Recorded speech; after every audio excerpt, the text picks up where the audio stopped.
For the latest in strategic affairs, subscribe to our YouTube channel. Click the bell icon for updates.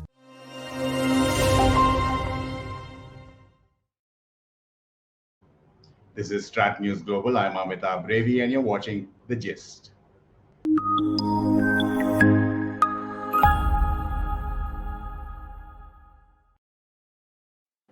Pleasure to be joined for the first time on our platform from Melbourne by Ibraheem Bahiss. He's a consultant and expert on Afghanistan with the International Crisis Group. Ibraheem, I do know you're extremely busy with the situation in and around Afghanistan, so thank you for your time. My pleasure. Thank you for having me. Just wanted to get, since you have been writing a lot and following developments very closely, how would you compare this cabinet that the Taliban have announced with the previous one in terms of pro-power leanings, or the leaders that have been chosen, the leaders who have not been promoted, the leaders who are seen to be demoted? So let me start off by saying the Taliban only announced an acting government. They didn't actually, they didn't officially announce a return of the emirate.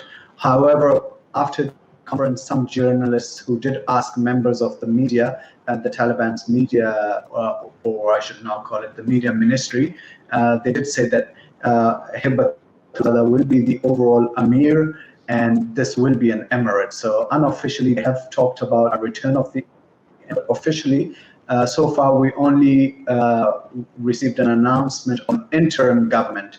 Exactly how long this government will be in place and under what type of constitutional or ultra-constitutional rules it will operate still remains to be seen. I think that when we look at the decision of the it is made up. It is made up of exclusively Taliban members. So no single non-Taliban within the limited list of 33 published. The Taliban have an incomplete list, and they will be adding more names and perhaps even changing. So far, what they have published, the positions they have announced, these are all Taliban members. It is slightly more diverse when we look at the 1990s, because you had, in the 1990s, most of the cabinet and the top leadership was from southern Afghanistan. Today, it's a bit more diverse. The eastern part of the country, you have people from the north as well. So in that regard, it is a bit more diverse, but many names are very familiar. They are old guard, veteran Taliban members, and it really, there's few surprises in terms of the composition. There were a few notable surprises. The most notable was the brother who was considered to be the likely prime minister. There was a lot of talk and chatter about him being the prime minister, and he didn't end up position. Instead, he was announced as a deputy prime minister with Mullah Akhund, who is a very senior Taliban and a founding member, and he was a and then was an acting prime minister when the last prime minister died. He instead was announced as the prime minister. So that was a surprising turn, but the fact that the deputies, the two other deputies got the defense and interior ministries, were expected. That wasn't really a huge surprise. In the other positions, we had all the Gitmo 5, the 5 prisoners that were exchanged by the US, all found their names, not all of them, I should say. One was a governor, but the other 4 found their name in the cabinet, 3 as ministers, 1 deputy. So it very much was a return of the top leaders from the 1990s, rather than leaders who kind of shined in the insurgency phase. So Ibrahim, the ISI chief was there a couple of days before the announcement was made. How much of a control does the Taliban have, the ISI have, in terms of the Taliban leadership that has been named in this tussle that you're saying, that they have chosen ideology over pragmatism, so as to speak? I would not.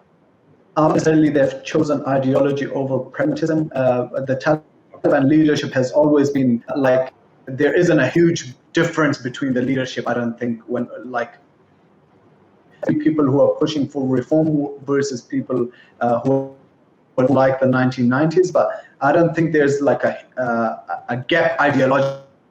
To talk about ideological differences, I think we see that more in the intergenerational gap, with the insurgency, the ranking, the old foot soldiers were completely decimated as due to a generation in the lower tiers of the movement. I think the ideological gap there, perhaps, but in the top leadership, there is quite a level of unity. So in that regard, I don't think it was. I think that's not worry me at this point in time. In terms of the government getting announced at a time when General Faiz was in Islamabad, as we know, there were actually protests in Kabul yesterday, exactly because General Faiz was in Kabul. He was one of the first foreign officials in the country. The CIA chief had been in Kabul after the Taliban took over, but that was everyone presumed that was to discuss the evacuation. We also had the ambassador doing a lot of between various foreign governments and the Taliban, but General Faiz's arrival was something that received a very different reception. On the street and protested in large numbers. I think because neither government actually gave, they never really publicly announced what was in discussion beyond.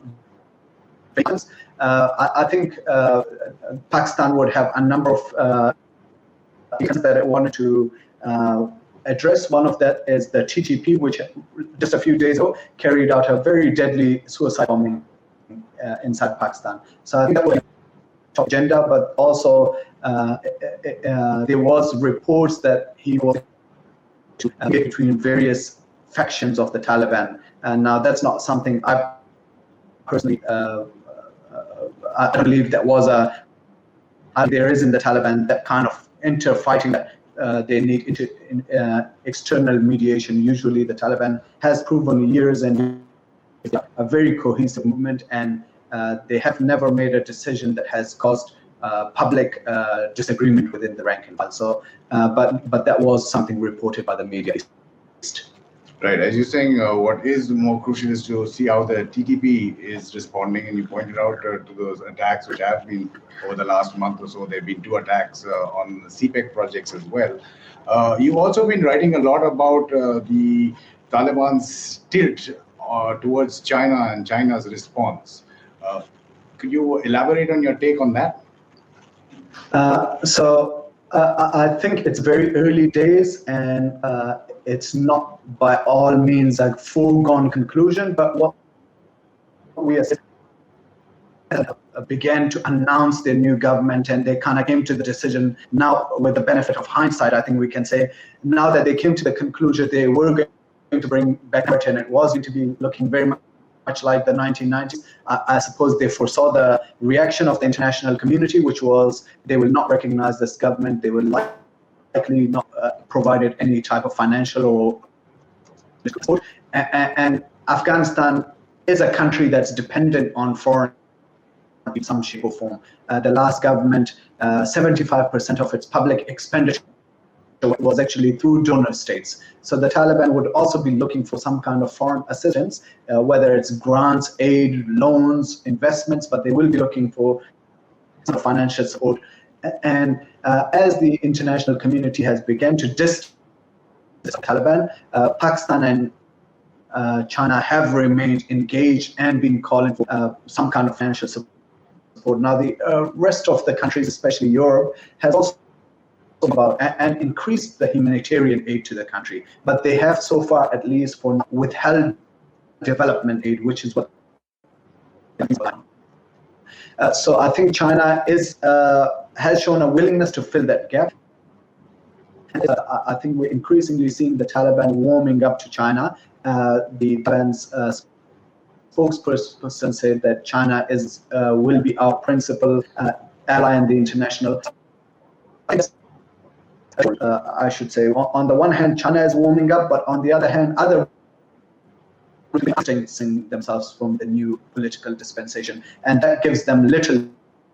So far, the Taliban have played it very well, trying to please everyone and trying to meet demands. But now, if the rest of the region disengages with the Taliban and China increases its engagement, it's very natural to expect more and more tilt towards China in the coming years. You've also written about how it's probably not advisable at this stage or any stage for the Taliban to provoke India with its statements. There have been a couple of those. There was one statement where the Taliban said that it is their right to speak on Muslim issues, including on Kashmir. Was a stark kind of departure from previous. I should clarify, when we look at the Taliban's foreign policy, they did have a point for a number of years as an insurgency. They were commenting on international issues. They were on Gaza, they would comment on the coup in Egypt, so they were very engaged in the Muslim world at least. And since 2018, when they had to negotiate with the United States, they increasingly began to adopt a mute kind of attitude towards international developments that come directly. But this again, after almost an important point of departure, because it was an official spokesman and it did single out Kashmir issue. It could have been a slip of the tongue from the spokesman. It could have been flirting with the idea that we will get closer to Pakistan, or it could be an indication that they're getting closer to China and Pakistan in this geopolitical rivalry between the two giants in the region. You mentioned the attack that the TTP had claimed. How much of a blowback do you see? Pakistan is quite triumphant at the moment, but in the medium and longer term, how do you see that developing? We did see the head of the ISI come to Kabul pretty much within days of that. Seriously, Pakistan was concerned about the Taliban to prevent, assuming that this attack was planned in Afghanistan, to prevent that attack, because the Taliban have consistently reassured all the people in the region that Afghanistan will not be used as a base of planning or operations to attack regional countries. So the first term of if again, supposing that this was planned in Afghanistan and not in the first failure of the Taliban to prevent an attack originating from Afghanistan. I'm sure the Taliban's response would be to deny it, but if there's evidence that the Pakistani intelligence has, that would be quite a damning verdict of the Taliban's performance. When you talk about the tilt or the orbit of China and engagement with that, the promises that the Chinese have apparently given, the engagement goes back even pre-1990 to China. Things have changed now. But you've also been writing about how different China's development model is in terms of the loans, and how does that sit with Hanafi jurisprudence, and how the Taliban can accept those loans with interest, and how do they justify that to the cadre? So as I said before, for the Taliban, those internal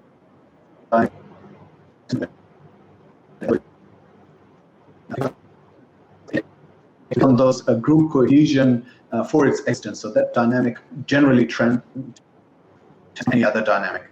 And that's why I think that was an important prospect, that even if China was to provide the type of aid that they are hoping that Taliban government is hoping, it will not resolve the problem, because that would be something that would be in ideologically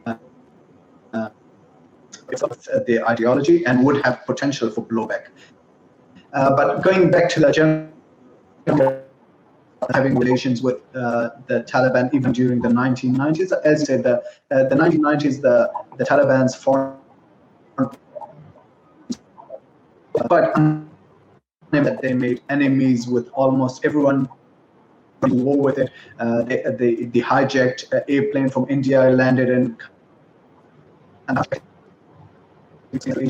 This time around, at least up until now, the Taliban have been a lot more retaliatory and willing to engage regional powers and not antagonize them in many, unless at least not antagonize them in an open and blunt way. But we are seeing already some of the regional with even before the government was announced, Iran has been condemning the offensive in Panjshir and accusing the Taliban of violating material. Right now, officially and both unofficially, today, former Iranian President Ahmadinejad accused the Taliban in the offensive. So that's a big, compared to last two countries, the Taliban and Iran were, that's a huge departure. Same with Russia. Russia has announced that they will not be in a hurry to recognize the government. And India, obviously, never really developed, unlike the other regional countries, which developed some kind of working relationship, really developed that working relationship, and still remains on the back foot and a bit apprehensive when it comes to even attempting to engage the Taliban. Talking about being on the back foot, I'm just going to play out a soundbite that our media partner in Afghanistan, Tola News, had an exclusive interview, Lotullah Najafzada, the head of Tola News, with the US Secretary of State, Antony Blinken, and he specifically asked him a lot of questions, but one was directed on if and when would the US recognize the Taliban. This is what Secretary Blinken had to say. It was not made for Afghans or Afghanistan. Have you given up on that hope? No, I think that people around the world, including in Afghanistan, all have basic desires, aspirations, hopes, including to live freely. I don't think that's unique to us or to anyone else. I think that's a basic human aspiration. And much of that is reflected in the Universal Declaration on Human Rights that should apply to the people of Afghanistan as it applies to anyone else. And my hope and beyond hope expectation is that the future government of Afghanistan will uphold those basic rights. The Taliban. And if it does, then that's a government that we can work with. If it doesn't, we won't.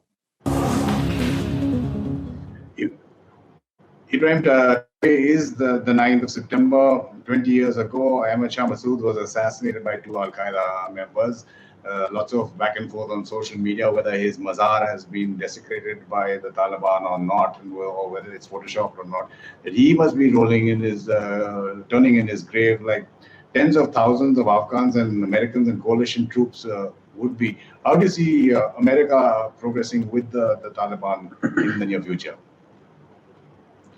I would say, unlike the 1990s, most of the international community seems to have come to the conclusion that they will have a de facto government in some shape or form. I don't think anyone is in a hurry to recognize the government. The realization that they need to, for their own self-interest, be engaged in the country. There is an ongoing humanitarian crisis that, if it's not managed, would destabilize the region and cause mass migration to countries close and afar. And I think that there is a willingness to address that humanitarian crisis for now. And also, most regional countries have important core counterterrorism interests in the country. It's in their interest to engage the Taliban, to hold them accountable for their counterterrorism commitments, to prevent threats emanating from Afghanistan to the region. Most regional countries, several years now, had been hedging their bets. They had been supporting the Afghan government, but also the Taliban. with the exception of US, which joined a little late in the game, almost all regional countries negotiated, except for India. India was the previous Afghan government's closest partner and built up, not just supported the Afghan, but also built a lot of goodwill with the Afghan population. But it didn't take any kind of attempts to build some of a relationship with the Taliban, whether that was the Taliban was apprehensive or the Indian government was apprehensive. I'm sure that working relationship never got built between the two, and that's why I say that in the back foot, it's playing catch up to the regional areas. All the regional countries have some kind of working relationship, and India, even if it wants to do it, it would have to play catch up, build. But it does have significant goodwill within the Afghan population. It has a potential to play a significant role in influencing the approach and policies of a future government, just because it is an important but also financially it was the biggest one of the biggest contributors government. So it has the capacity to influence, but that underlying infrastructure at the moment, the trust between the two sides to be able to build some kind of relationship between the two. And just last point of recognition, as I said, I don't think anyone is in a hurry to recognize so far, only as far as I can tell, Uzbekistan welcomed the announcement of the interim government. That does lead to recognition.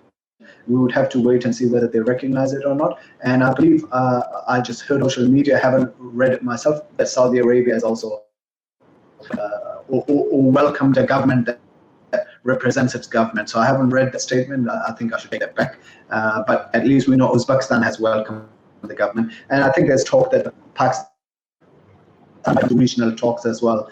So regional countries will continue to work with the interim government.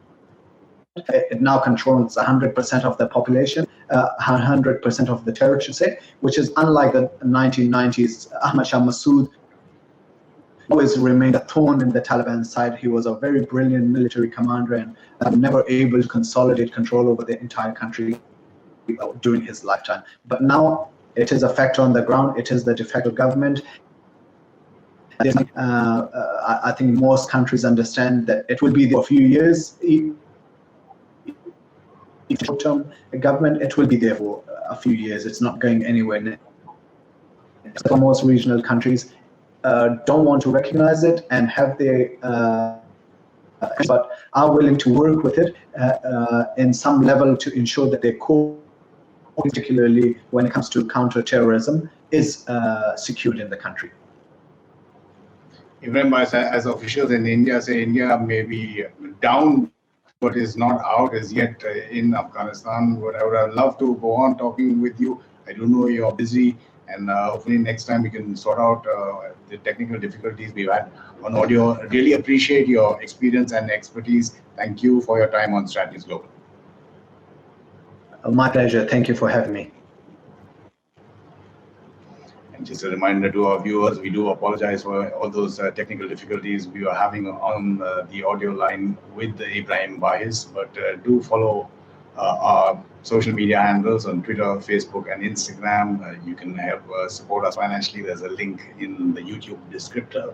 You've been watching The Gist on StratNewsGlobal. I'm Amitabh P Revi.